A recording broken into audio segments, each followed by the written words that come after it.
Okay, so let's see how it goes. So we have discussed about the probabilistic seismic hazard analysis, where we come up with some hazard estimate. I mean, we can compute what is the annual frequency or annual probability, annual rate of accidents of some hazard level. It can be anything, peak ground acceleration or spectral acceleration at different periods. I hope you understand what is spectral acceleration. Digvijay has already discussed this in your tutorial classes. So spectral acceleration at different periods, or even any ground motion parameter that can be used as an intensity measure, or so even it can be even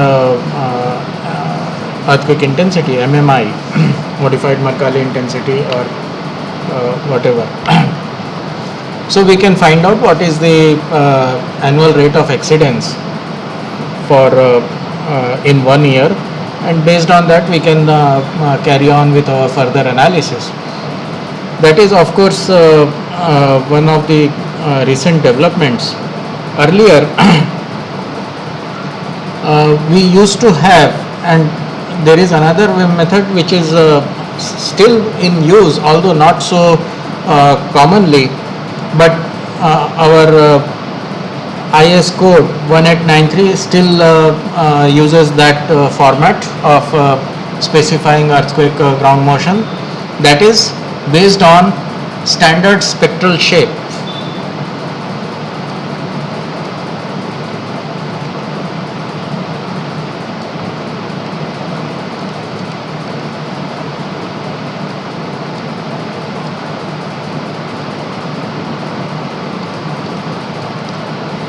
So what is this standard spectral shape? it essentially, I mean, if you recall our initial discussion, the design ground motion, when you say, when you try to characterize earthquake ground motion, you need to specify it with respect to three parameters. One is the intensity of shaking, second one is the distribution of energy with respect to frequencies or periods, whatever, and third one is the duration of excitation or the exposure duration. So when we talk of response, the exposure duration or duration of excitation is already built into that. So when we talk of response spectrum, these two characteristics, the duration, frequency distribution of energy with respect to frequency, and the duration of excitation, they both merge into same representation. And then we talk in terms of some standard shape, response spectrum, some standard shape of response spectrum, which can be scaled up or down depending on some uniform scaling factor.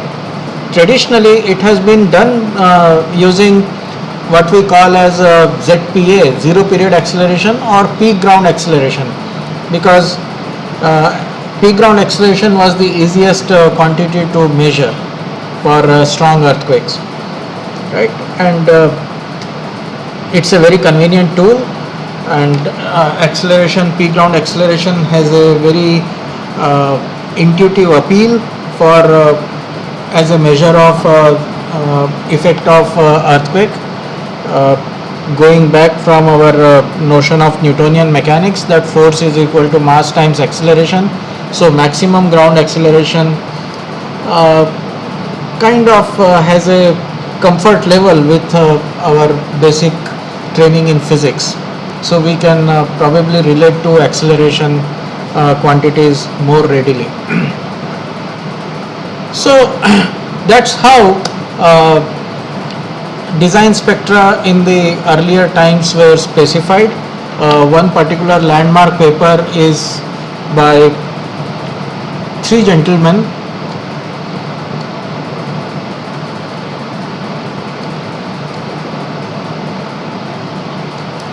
Newmark,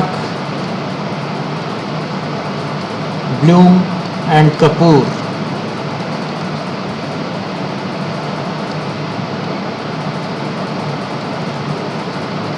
Nathan Newmark was a professor in University of Illinois at Urbana-Champaign. John Bloom was a professor in Stanford University, and Kapoor, this gentleman, this is very interesting. He was the person who sanctioned this project to these two gentlemen, Newmark and Bloom. Kapoor was an engineer with the United States Nuclear Regulatory Commission, and he decided that we need to define earthquake hazard in more rational way, and then he commissioned a study which was outsourced to Newmark and Bloom to come up with a design criteria for nuclear facilities. And they came up with this what is more commonly known as Newmark, Bloom and Kapoor. That was a paper in AC in I think 70s where they first outlined this description. Subsequently, it was also elaborated in a very nice and easy to read monograph by Newmark and Hall, right? So Newmark and Hall, the ERA monograph by the title of Design Earthquake.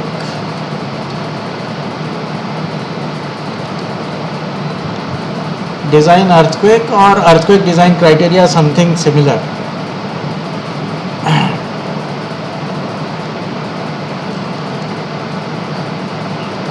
I don't recall exactly the title of the monograph, Earthquake Design Criteria.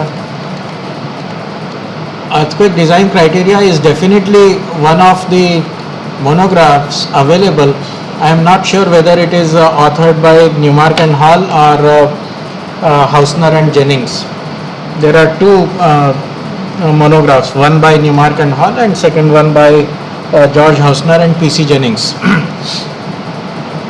So this Newmark, Bloom and Kapoor method is more clearly established, described in Newmark and Hall criteria.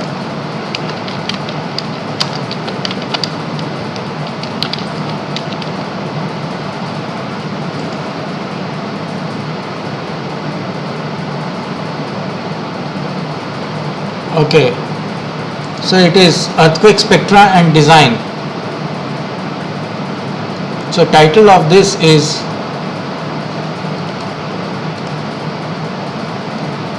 Earthquake Spectra and Design, and earthquake design criteria is of course by Hausner and Jennings.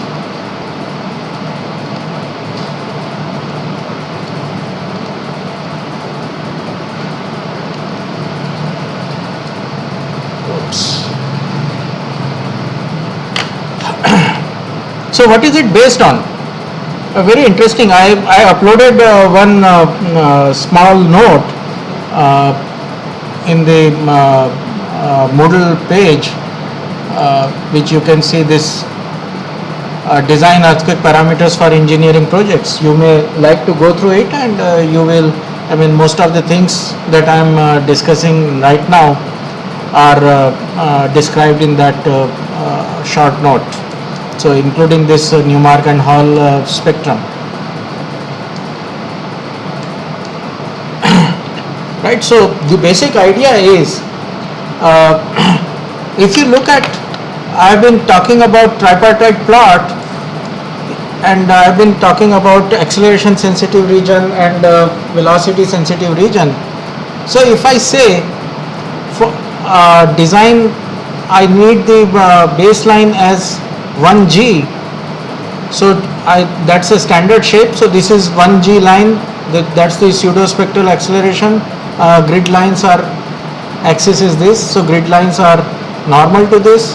So this line is actually 1G, it corresponds to 1G of acceleration. So for 1G of acceleration, they studied the a wide variety of earthquakes which had been recorded, and they found that on an average for 1 g of acceleration, if it was recorded on a rock site, ground acceleration was 1 g, it corresponded to about 122 centimeters per second of peak ground velocity. The velocity of the ground was about 122 second per second, and the displacement, maximum displacement was about 91 centimeter. Right, so if you plot this, so what we call as backbone curve, so this is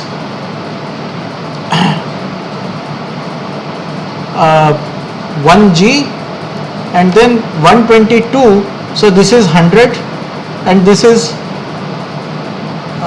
what is it, so this is 100 centimeter per second. So about this would be velocity, peak ground velocity would be somewhere here, so 122 centimeter per second, right? So this is the kind of backbone curve. So this is 1 g, this is 122 centimeter per second, and then 91 centimeter, so that means 910 mm. So displacement would be 910 mm. So this is the backbone curve as we call it. So this is peak ground displacement, this is peak ground velocity, and this is peak ground acceleration. Now note that this is all with reference to unit PGA. Peak ground acceleration is 1 g. If during our hazard estimate, as I discussed in our earlier discussions, if I need to construct a spectrum for any value of peak ground acceleration, if the hazard at a site comes out to be anything other than 1, so I just need to multiply these by, scale this up or down by a suitable factor, right? So for example, if I have to use it for 0.3 g, then I just multiply everything by 0.3, because this particular shape is for 1 g. Now that is of course, this is of course the backbone curve. This is what the ground motion maxima looks like for rock. For alluvium deposits, they had different recommendations, that for 1 g of ground acceleration, we need to look at 58 centimeter per second of the peak ground velocity. So this backbone curve will come down slightly, and then the peak ground displacement will be further reduced. It would be about 30 centimeter. So in the case of soil, it would be somewhere around 1, 2, 3, 4, 5, 6. So it would be somewhere around this.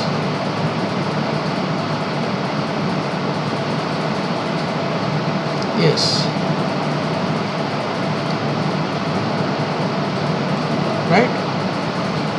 So this is for rock, and this is for alluvium deposit. Subsequently, what we do is, they also worked out several amplification factors. That response spectrum or design spectrum would be this baseline multiplied by suitable amplification factors. Let's say this is alpha A for acceleration range, there would be alpha V for velocity range, and there would be alpha D for displacement range. That means I just need to define these straight lines, just constant values multiplied by this constant peak ground acceleration multiplied by suitable amplification factors, acceleration amplification factor multiplied by this peak ground velocity multiplied by velocity amplification factor, and then displacement, peak ground displacement multiplied by this displacement amplification factor. So this effectively gives us the design spectrum of whatever confidence level. These factors alpha A, alpha B, alpha D, they are defined for different confidence levels, whether I need 50% or median level of ground motion which has 50% chances of being exceeded, or whether I need to define design spectrum for a higher confidence level, let's say mean plus 1 standard deviation, then there are different amplification coefficients. And that's how we figure out these design spectra shape. So and then there are some transition lines to meet the physics of the problem, that for very rigid system where for very short natural period we should converge to peak ground acceleration, and then there is a transition period between this constant amplification to zero period acceleration. So that is what you come up with. So typically we continue up to 0.03 second, and from 0.03 second we go up to, this continues up to 0.1 second or so, right? And then similarly for long period range, you will find that it should converge to peak ground displacement. So this peak ground displacement line, so the amplification or the response spectrum, design spectrum, it should come to approach this peak ground displacement line over as the natural period increases. So this together, you can see this as a kind of a balloon kind of thing. So this is what the design spectrum looks like, and this is what we use for our design calculations. Now actual value, this is of still what we call as what I refer to as the standard spectral shape.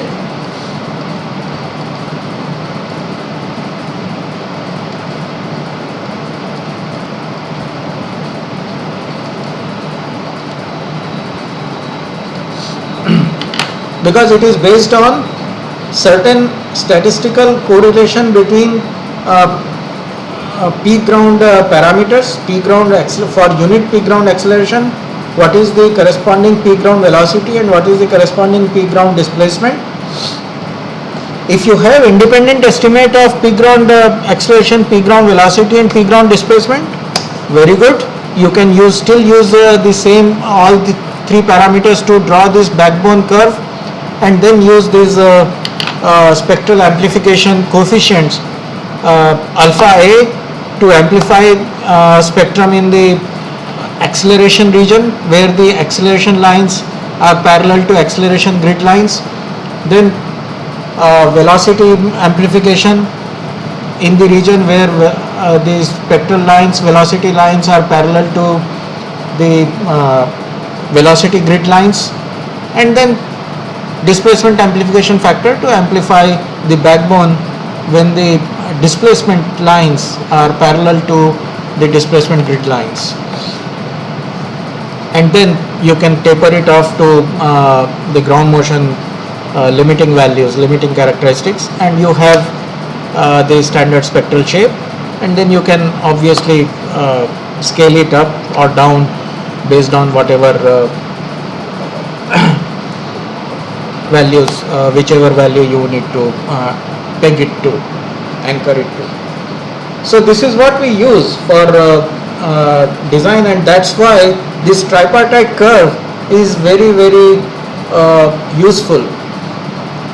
If this was not, if tripartite plot graph paper was not there, it would not have been very easy to understand why we have this kind of spectral shapes, and I mean there is this kind of simple procedure, just constant amplification of respective backbone quantities, ground motion parameters, peak ground motion parameters, can give you the spectral ordinates, design spectral ordinates.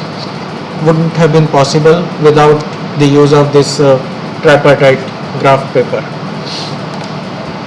right? So you can, I mean, this tripartite graph paper is also uploaded in the Moodle web page. You can download it and you can start plotting on them. Just a minute.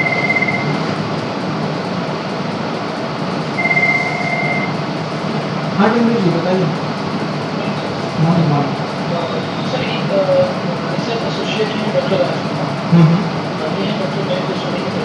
Right. ठीक है. और last फरवरी में एक ये बीच में रहते थे Govind deputies करने के लिए जिसके बेसिस पर मैं काम करने के लिए. ठीक है. अब वो मेरे रिकमेंडेशन में नहीं लिखी है एज पर पॉलिसी सोसाइटी की पॉलिसी के हिसाब से 50,000 प्लस है उनको ही जो है वो अप्रोच करते हैं. ठीक है. अब ये क्लियर कर रहे हैं हमारा 49,000 प्लस HRA आप कंसिडर करो तो क्रॉस के लिए. नहीं तो HRA तो उनका एडमिशन होगा अगर वो हिंदी चली जाती है. हाँ वही मैं भी जॉब करते तो 49. हाँ हाँ वो फेलोशिप अचानक कंपोनेंट है कि क्रॉस नहीं वो फेलोशिप अमाउंट पर ही डिपेंड करेगा. ठीक है.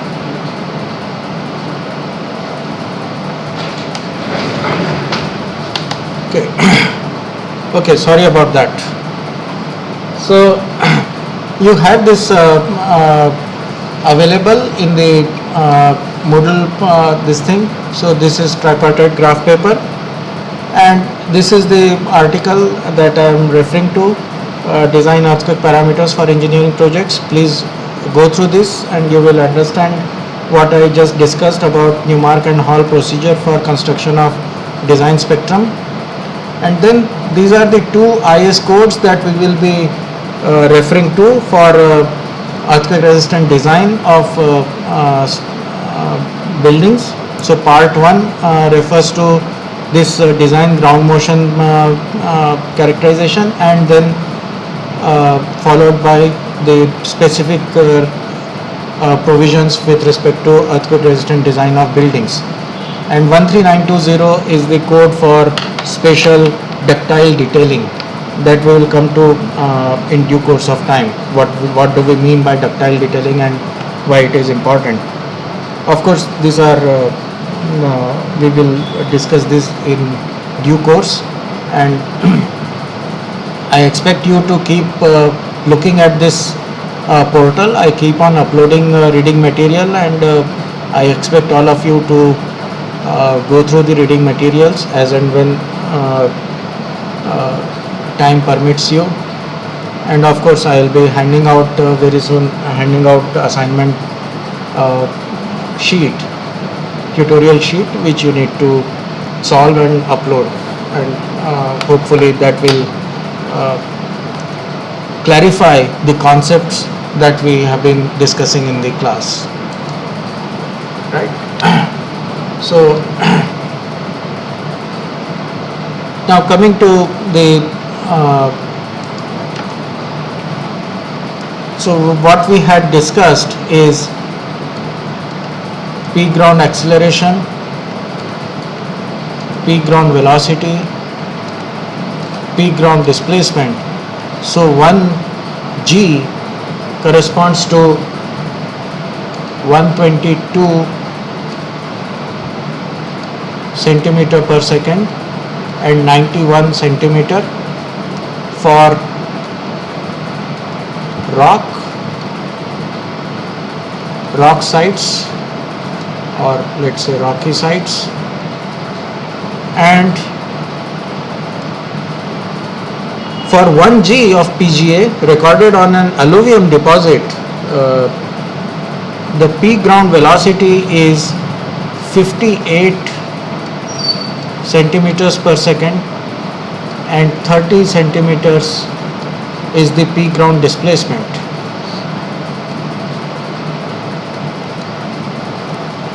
Okay, so we can call it alluvium. Alluvium underlain by hard rock. So then based on these P ground acceleration and P ground velocity and P ground displacement,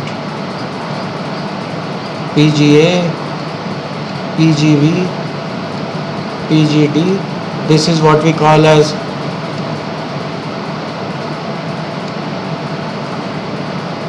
backbone curve, and then we amplify this by alpha A, amplify velocity by alpha V, amplify displacement by alpha D to construct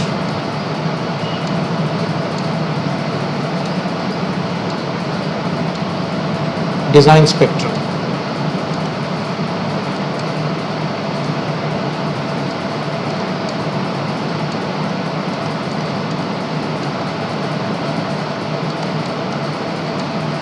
Right now, yes, this design spectrum is of course the response. It is to be considered as a response of set of single degree freedom oscillators of different periods.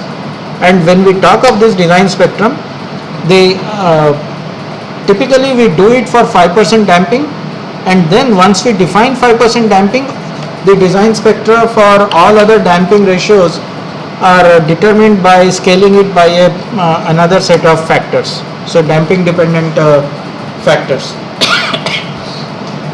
So this initial design spectrum is constructed for, let's say, zeta for 0.05 or 5% damping.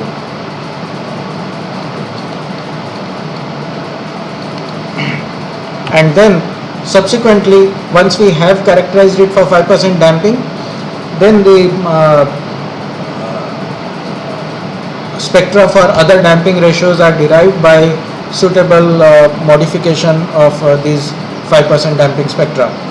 IS code 1893 follows that approach. I mean, it is the standard spectral shape that is given is considered to be valid for 5% damping. If we need it for, to find the design spectra for any other damping ratio, it has to be multiplied by a suitable factor, appropriate factor. Obviously, factor would be greater than 1 for damping less than 5%, and it would be less than 1 for damping greater than 5%, right? So, and this is what is this is on tripartite. This process we do it on tripartite curve.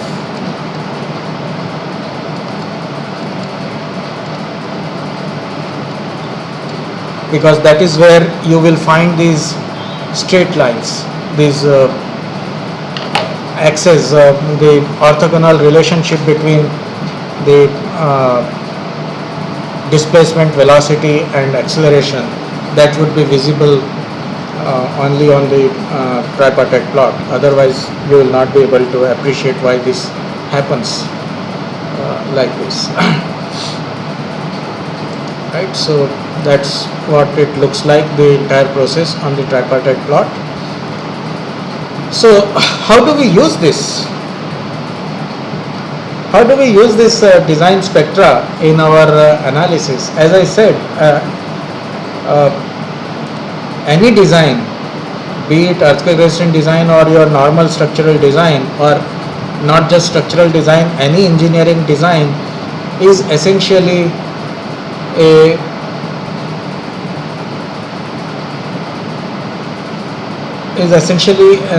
an exercise to provide adequate capacities in estimation to meet the estimated demands.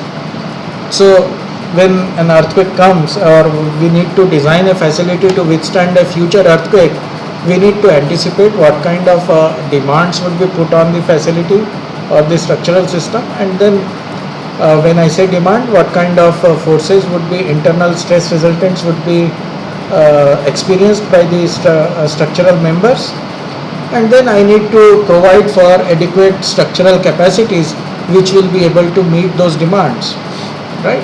So this design spectrum that we construct, this is the basic tool for estimating earthquake demands on the structure.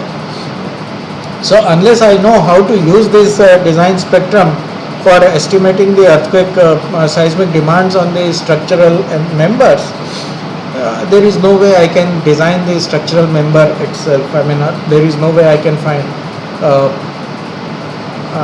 I can go about providing adequate capacities for the design of these facilities, right?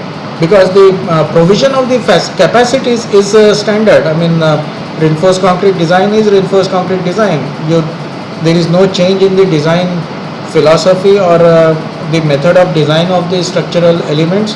Beam is still designed as a normal beam section.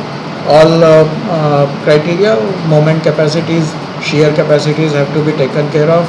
Then you check for displacement performance, whether it is acceptable within the acceptable limits or not, and so on. So you design for collapse limit state, ultimate strength limit state, and then check it for serviceability limit state, whether it is within control, deflections etc. are under control. So you do the same thing when you look at a combine, take into account the earthquake loads for the analysis. So incorporation of earthquake load is the only new thing.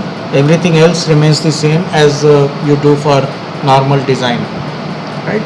So beam, column, walls, slabs, everything is designed in the standard fashion with additional factors and additional contribution coming in from earthquake loads.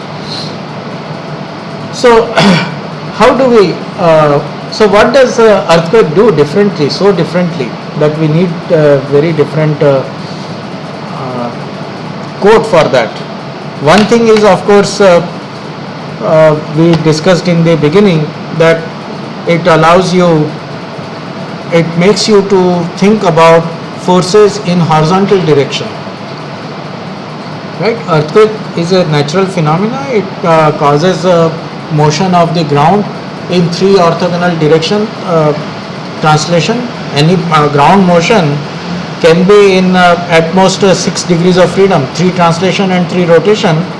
Fortunately, rotational components are not very significant, not very large, unless you are dealing with a very, very poor quality of soil. Then it's engineering in that kind of soil condition is a difficult proposition in any way. But normally when you are dealing with a competent soil, then the rotations, ground rotations are not such a serious matter of concern, and we only consider 3 translation components. And even in 3 translation components, vertical component is generally not of major concern, because the gravity load design already takes care of gravity, the strength, adequate strength in vertical direction. But there can be several structural features which may get amplified, or the response may get amplified by virtue of vertical vibration. For example, a large cantilever overhang, if there is a motion on the support gets excited by vertical component, then there is going to be a buffeting response, and which cannot be modeled by a horizontal component adequately. So then the vertical components do factor come in a major way. So in general, we need to look at response for 3 orthogonal components, but then horizontal, so the horizontal direction excitation is also taken care of by winds. So typically either of the 2 conditions will govern. It's extremely rare situation in which both wind excitation and the earthquake excitation will lead to the same kind of critical combination, right? So it is either wind which will govern, or it will be earthquake excitation which will govern the design when we talk about lateral loads. And whichever way, if you provide for one, some kind of strength is accommodated to withstand the other wind or earthquake. So let us one more thing that is actually important is the mechanism of the force generation. Wind is a external force which manifests itself by virtue of the resistance offered to the flow of wind. So it is the surface area that is presented to the direction of the wind from which it is blowing, and then again the angularities, so bluff body obstruction to the fluid flow, then the eddies form when the streamlines converge again, so there can be buffeting response because of the eddies. So that's a mechanism that is that governs the wind response. But for an earthquake motion, it is more of the forces are generated by the structure itself. The structure itself is responsible for generating forces. I'll tell you one simple example.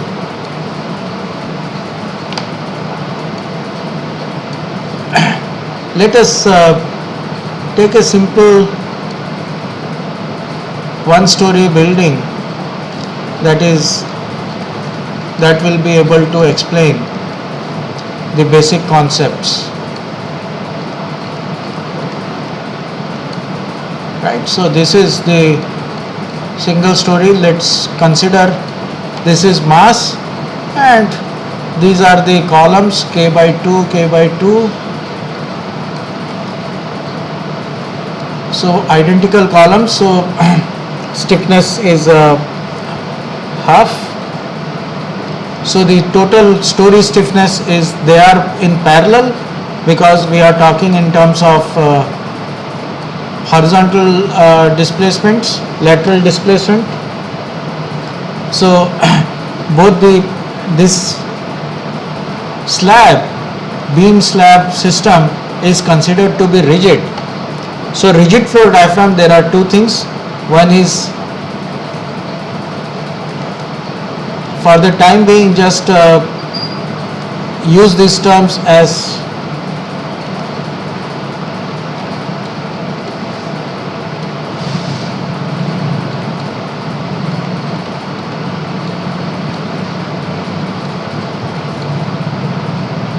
rigid floor diaphragm, and then there is another term, flexible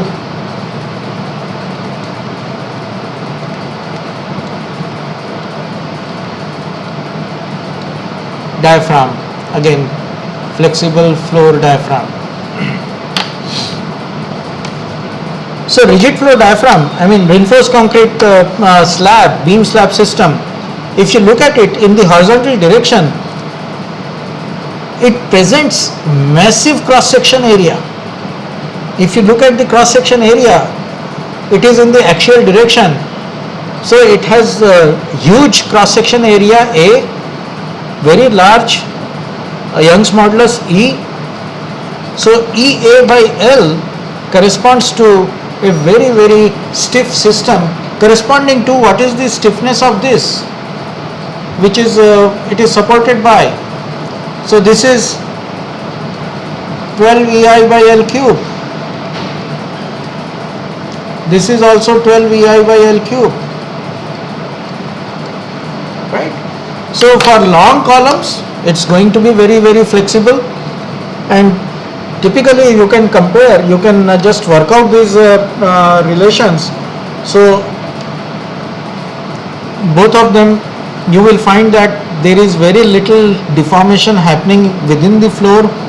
Both the columns will move by the same amount, and that's why we consider them as parallel combination. Both of them, the displacement compatibility is ensured, and then if I try to convert it into its equivalent spring mass dashpot system, this is what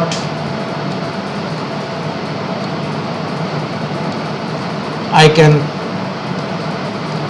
come up with, and then it is free to move only in one direction. Right? right? So this is what we call as mechanical analog spring mass dashpot system. Now what happens when the earthquake comes?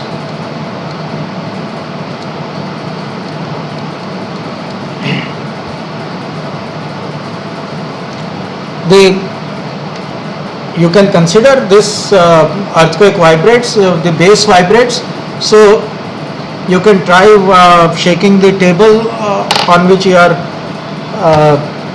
your laptop or wherever you are sitting. Try to shake the base, and then you will see that whatever is on the top will also start shaking around. So that is what happens.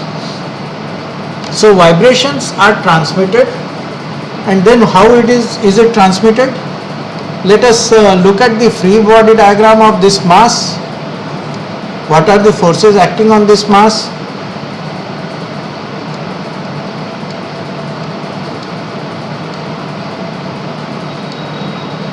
So the spring will be stretched.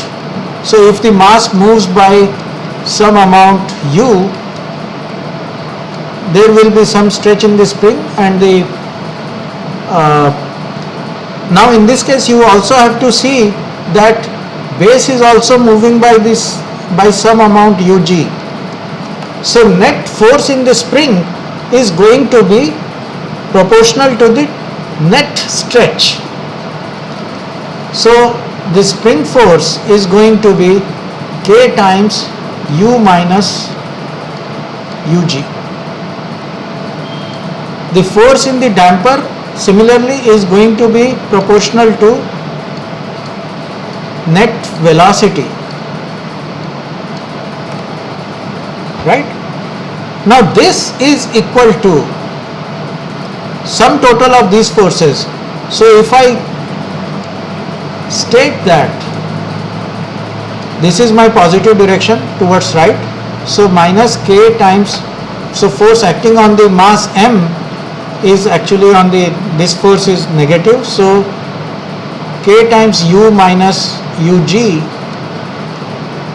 minus C times u dot minus ug dot, this is equal to, what is the Newton's second law?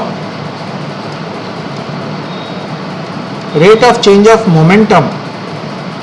Forces acting on the mass are equal to the rate of change of momentum of the mass, right? So this is Newton's second law. If I simplify it, if I consider simple system, now this is what differentiates a civil engineering system from an aeronautical system. So minus K u minus ug minus C times u dot minus ug dot, dot represents the time derivative. So this is equal to, if I carry out the differentiation, dm by dt multiplied by du by dt plus m times d2u by dt square. Now for a civil engineering system, mass is invariant, so dm by dt is 0. So this term vanishes. But when you talk of rocket propulsion, aeronautical system or aircraft, rockets or aircrafts, the significant amount of mass of the system is defined by the fuel, right? What is the fuel? And fuel is burning at a very, very high rate. So the rate of change of mass is very, very high in that case. So in that situation, this term is not 0. So you are actually dealing with both the terms there. So fortunately for civil engineering applications, we have a simpler situation where mass is time invariant and you can deal with this simple equation. So this leads us to a very nice, neat, I would say, second order differential equation with constant coefficients.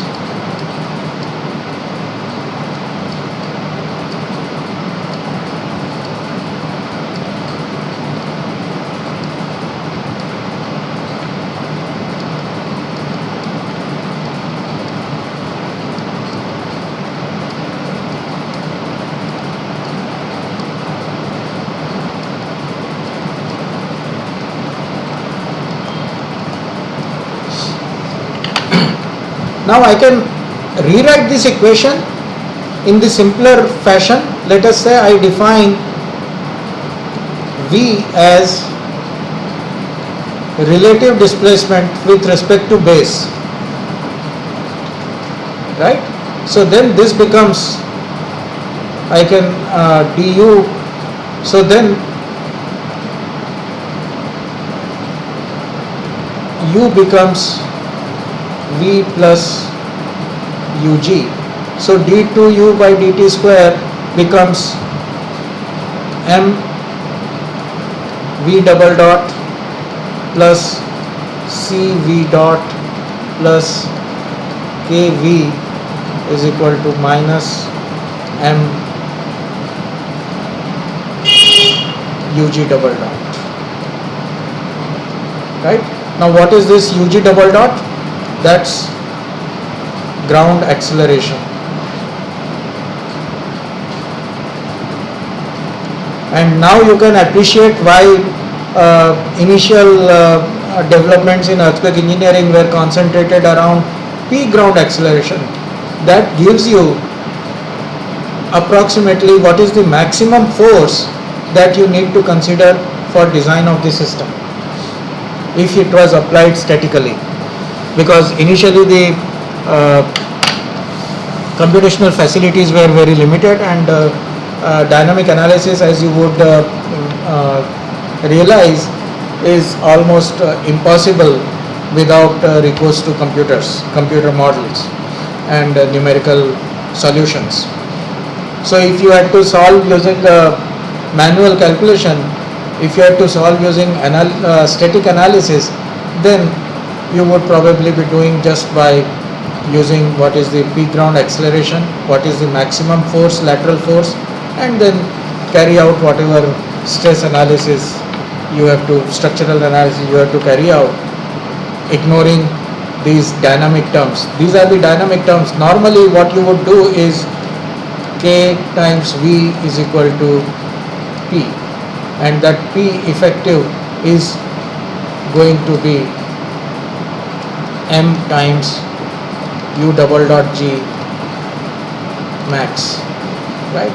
So plus or minus whatever, whichever way, whichever is critical, and that's what you do, and carry out, perform the analysis. So that's what we refer to as equivalent static lateral force method. That was the initial way. Early developments of earthquake seismic analysis was based on this static equivalence. You try to find out what is the equivalent lateral force, and then carry out a static analysis and work out the stress resultants in beams and columns, and work out the and design the systems for those numbers, right?